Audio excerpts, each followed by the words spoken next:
चलिए, तो strong presence नजर आ रहा है इस बीच। अब एक और बड़ा अपडेट जरा दर्शकों को दे दें। आपको बता दें, बीएमसी चुनावों का पहला नतीजा सामने आ गया है। धारावी से कांग्रेस को जीत मिली है, तो कांग्रेस के लिए पहली अच्छी खबर, धारावी में कांग्रेस ने अपनी जीत पक्की कर ली है। अब तक धारावी से कांग्रेस ने बढ़त बनाई थी और अब ये रुझान नतीजे में तब्दील हो गया है। तो एक सीट कांग्रेस को मिल गई है। तो पहला जो नतीजा आया है, राकेश, कांग्रेस के लिए खुशी की खबर लेकर के आया। धारावी की जरा जानकारी भी दें। कांग्रेस की आशा काले के लिए कितनी बड़ी चुनौती थी और बहुत ज्यादा मार्जिन से नहीं जीती है, लेकिन फिर भी जीत तो जीत है। जानकारी दें। निश्चित तौर पे देखिए, धारावी जो है वो कांग्रेस का गढ़ है। वहां से जो है सांसद रही है खुद वर्षा गायकवाड़, जो है काफी समय से होगा वहां पर जो है एक इसीलिए जो है वहां पे वो 1400 वोटों से आगे गई उनकी उम्मीदवार, वहां पे उन्हें जीत मिली है। ये पहला नतीजा जो सामने आया जहां से कांग्रेस को पहली जीत मिली। अब धीरे धीरे जो जहां पे हमने देखा है कि 40 से 45% वोट बैंक हुआ है कई सारे इलाकों में, और ज्यादातर इलाकों में 50-52% से ज्यादा वोट हुआ नहीं है। तो यही वजह की कुछ जगहों पे जो नतीजे हैं वो अब जल्दी आ गए हैं और एक एक करके जो नतीजे सामने आ गए। ऐसे में ये पता चला है कि अभी जो कांग्रेस है उसको एक सीट उसकी जो है वो कन्वर्ट हो चुकी है। नतीजे में पहली जीत जो कांग्रेस को मिल चुकी है। लेकिन धारावी के लिए मुझे मुख्यमंत्री के देवेंद्र फडणवीस के तमाम वो वादे भी याद आ रहे हैं, जहां वो कह रहे थे कि चूंकि एशिया की सबसे बड़ी स्लम में गिने जाने वाले धारावी में लोगों के लिए विकास एक बहुत बड़ा मुद्दा रहा है। राकेश, ऐसे में पक्का मकान 350 स्क्वायर फीट का उसका वादा करना, क्या ये मुद्दे भी यहाँ पर रास नहीं आए? जो गढ़ था वो बरकरार रहा।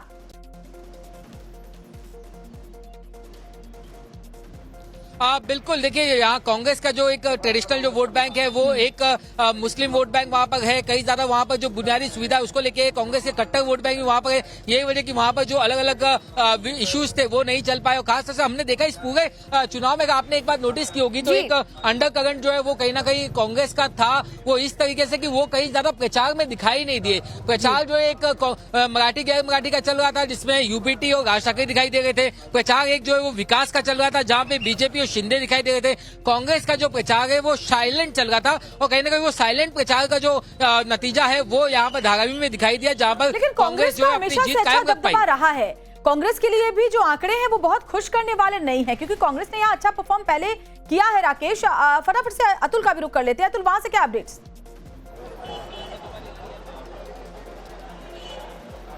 जी देखिए, जहां तक धारावी की चूंकि चर्चा धारावी के बारे में चल रही है मुंबई की, उसमें कुछ बातें और ऐड करना चाहूंगा। ज्योति गायकवाड़ जो वर्षा गायकवाड़ की जो है बहन है, वो वहां से लोकल एमएलए है कांग्रेस से, और वर्षा गायकवाड़ वहां से सांसद है। धारावी कांग्रेस की आप एक तरह से कह सकते हैं नब्ज है।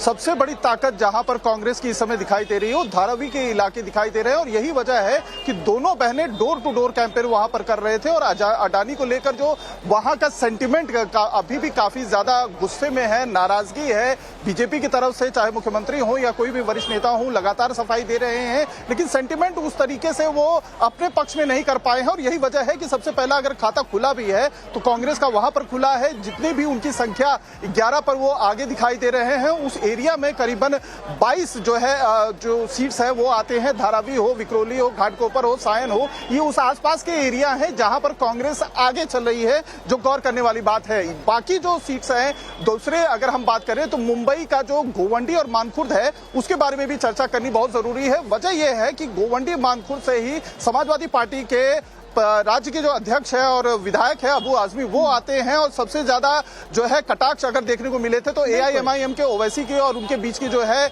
जो बयानबाजी थी वो देखने को मिली थी। लेकिन उनका जो अभी है समाजवादी पार्टी का अपने ही गढ़ में अबू आजमी अब तक खाता नहीं खुलवा पाए हैं, जबकि 140 से ज्यादा सीटों का रुझान आ चुका है और एआईएमआईएम का ऑलरेडी खुल चुका है। अतुल, बिल्कुल आप सही कह रहे हैं, बड़ी जानकारी आप दे रहे हैं। 114 का देखिए जादू ये आंकड़ा है। और राकेश का फटाफट से रुख कर ले रहे हैं, क्योंकि राकेश गोरेगांव में मौजूद है, वहां बहुत सारे सपोर्टर्स पहुंचे हुए हैं। राकेश, दिखाइए क्या कह रहे लोग वहां।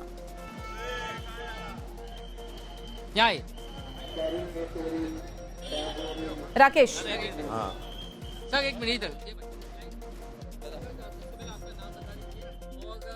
51 में क्या अभी स्टेटस है वो हमारे दर्शकों के लिए बता दीजिए। क्या ये पहली जीत जो है वो शिंदे सेक्शन के लिए यहाँ पर आज सामने आ चुकी है? मेरा नाम स्वप्निल मोहन टेम्बोलकर है। मैं शिवसेना का शिंदे गढ़ का मैं विभाग प्रमुख हूँ गोरेगांव का, और मैं माजी नगर सेवक भी हूँ 51 वार्ड से।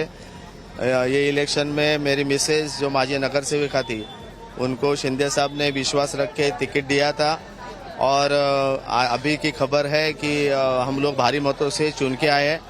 इसका श्रेय मैं सम्माननीय एकनाथ शिंदे साहब को भी देता हूँ।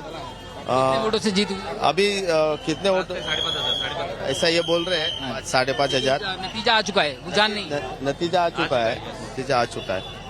अभी ऐसा है कि उसको मोदी जी को, देवेंद्र फडणवीस जी को भी मैं शुक्रिया अदा देता हूँ। बताइए कि क्या आपके इलाके में मराठी गैर मराठी का ये मुद्दा नहीं चला, ठाकरे बंधु आने का? जरा भी नहीं। हम लोग, मेरा वार्ड ऐसा है ना सर, मेरा वार्ड है 16,000 मराठी है, 12,000 उत्तर भारतीय है, 12,000 मुस्लिम है। काम की जीत है, ये विकास की जीत है। तो ठाकरे बंधु का एक साथ आने का कोई जादू? हम लोग ने सोचा ही नहीं था कि ठाकरे बंधु साथ में है। ये इलेक्शन में हम लोग सोचा नहीं था। सिर्फ काम और संपर्क।